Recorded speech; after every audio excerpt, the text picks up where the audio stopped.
Assalomu alaykum, qadrli quyon ishqibozlari. Xo'sh, Samarqand quyon guruhlarining adminlari, akalarimiz kelishdi. Mana Shoruq akam, Rahmat akam. Mana bugun Jasur quyon fermasida mehmonlar. Quyon ishqibozlariga bir shidda bir yangilikni aytib o'tamiz. Samarqand quyon guruhasida biz auksion o'tkazmoqchimiz. Kunini ham kelishdik. Haftaning har seshanba kunida Samarqand quyon guruhasida auksion o'tkazamiz. Nasib bo'lsa, inshaalloh. Xo'sh, qadrli quyon ishqibozlari, Samarqand guruhining admin akalarimiz bilan hozir mejlisda maslahat qilyapmiz. Shoruq aka, misol uchun quyonchi guruhga, misol uchun sizga yoki menga o'sha lotni, ya'ni quyonni auksion qo'yishga sizga mana o'sha quyonni tashladi. O'sha quyonni qanaqa bo'lishi kerak?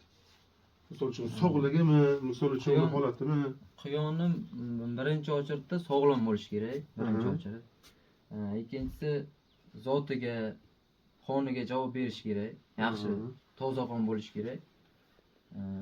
Ichi o'tmagan, burni oqmagan, qulog'iga yara, oyoqlariga yara bo'lmasligi kerak. Hammasini daskanalik ko'rsatib, sog'lig'ini 100% javob berish kerak. Shoruq aka tushunarli.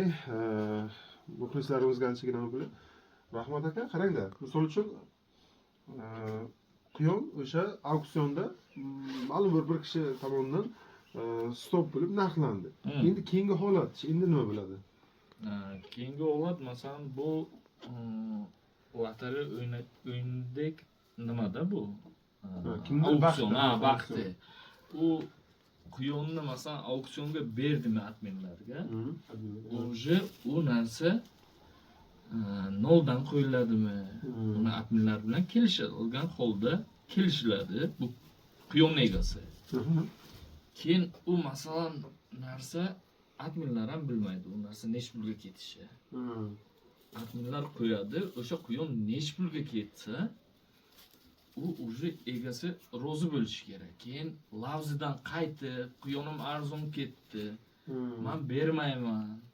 Bunaqa narsa в общем bo'lmasligi kerak. Bunaqa bo'lgan taqdirda bunaqa odamlarni shu nimadan, guruhdan o'taylanib, chorniy spiskaga qo'shish kerak deb o'zimcha o'ylayman endi.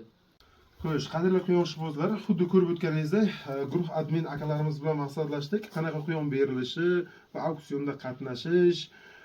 Ko'p quyon guruhlarida, misol uchun bitta quyon guruhlarida guvohi bo'lamiz, auksionda misol uchun narx beriladi.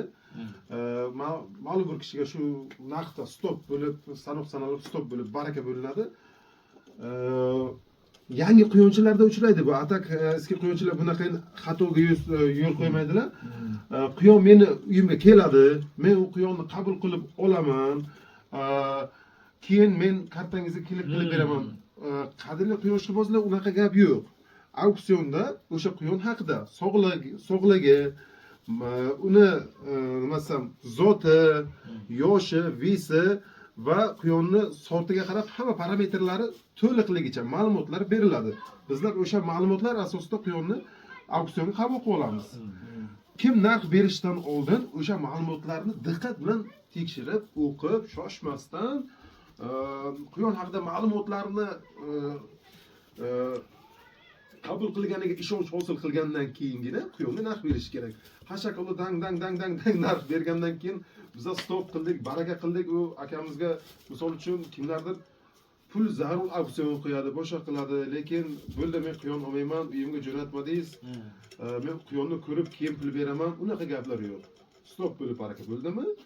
O'sha quyon egasiga karta raqamlariga pul kelik qilib beriladi va keyin u akamiz misol uchun o'sha quyon sotgan inson xaridorga quyonni pochta qilib chiqarib bera oladi. Keyin yana bitta ko'p savollarga javob bo'ladi bu gapimiz.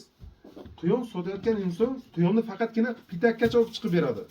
Qolgan xarajatlarni xaridorlar emas, men tushunaymi. Qolgani qabul qilib olish yo'l krossda o'zidan bo'ladi. Faqatgina pitakkacha chiqartirib beradi. Boshqa hech qanaqa anavi yo'q.